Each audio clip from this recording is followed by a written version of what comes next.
Lang po and blessed, gaya na sinabi ko kanina, na may mga mentors akong tumutulong sa atin. Julia Montes and Coco Martin sa pagtatapos ng Batang Quiapo, iire na nga ang kanilang bagong pelikula pinamagatang Sigabo, na sobrang excited naman ang bawat isa sa kanila, pati na ang mga manunood.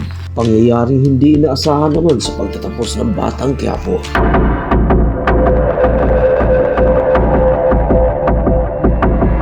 Ayusin mo lahat ng mga sitwasyon sa City Hall.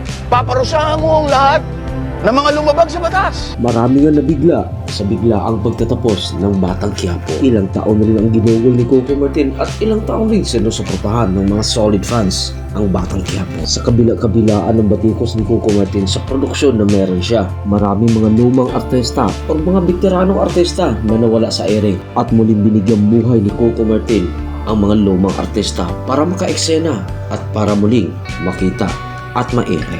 Nalubos nga itong pinapasalamat ni Julia Montes dahil sabi nga ni Julia Montes, ang pangarap ni Coco at ang trabaho ni Coco ay hindi lang para sa kanya, kung hindi para sa mga tao na nangangailangan, pamilya at iba pa.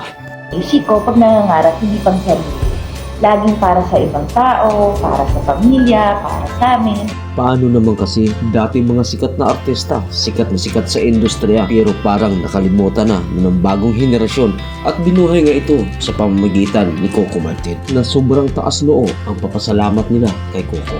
Gaya na lang nito ng isang sikat at batikang actress na si Miss Celia Rodriguez. Some producers, old and young, should learn from Coco Martin. I love the guy. I salute him.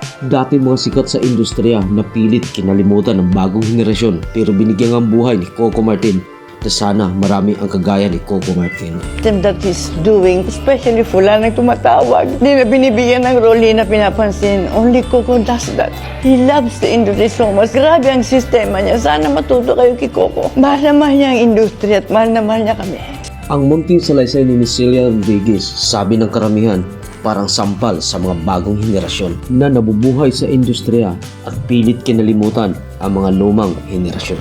At sa pagtatapos nga ng Batang Quiapo, iire naman ngayon ang Sigabo, na pinagbibidahan naman ito ng long-time couple na sila Coco Martin at Julia Montes, na muling mapapanood sa ganung oras sa TV2 or kung saan nyo napapanood or saan natin napapanood ang Batang Quiapo at ang nakaraang ang Probinsyano. At pangako ni Coco Martin, bago matapos ang Batang Quiapo, may pasabog sila na dapat aabangan ng karamihan. Sisiguraduhin ko na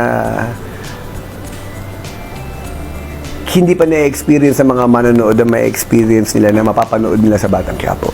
Unexpected. At marami na nga ang nakaabang sa bagong teleserye ni Coco Martin na pinamagatang Sigabo. At sa ilan ng mga katanungan, hindi nga ba nahirapan si Coco Martin? Sabi naman ni Julia, sakto lang man dahil na-manage naman ng maayos. At habang si Julia Montes naman, hindi lang isang artista, isa na ring businesswoman at isa na ding producer. Gaya ni Coco Martin, sabi nga ni Julia, nang dahil kay Coco, nakuha namin ang lahat. So, super overwhelmed, super emotional. Coco Martin, this system that he's doing, especially wala nang tumatawag. Hindi na binibigyan ng role, na pinapansin. Only Coco does that. Thanks for tuning in. See you for more updates.